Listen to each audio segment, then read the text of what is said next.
jamais, ni les institutions françaises, ni le gouvernement français ne nous ont considérés comme Français.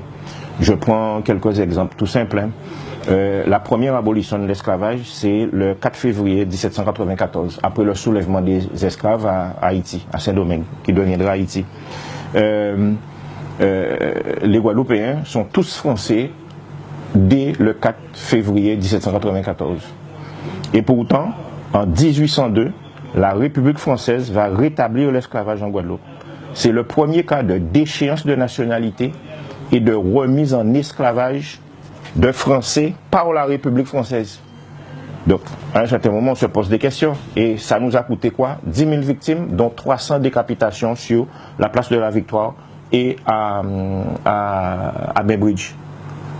En 1848, la République va abolir l'esclavage une deuxième fois. D'accord? Et que fait la République? Elle va indemniser les propriétaires d'esclaves.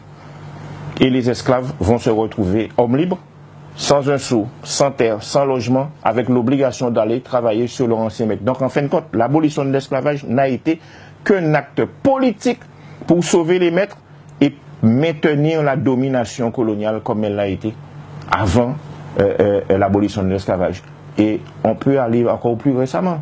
Aujourd'hui, c'est le 50e anniversaire des massacres de mai 67. La République a tué plus d'une centaine de personnes dans les rues de Pointe-à-Pitre. Qui a été emprisonné? Des Guadeloupéens.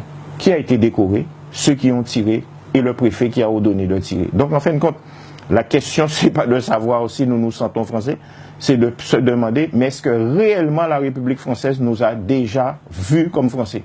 Et là, ma réponse est catégorique.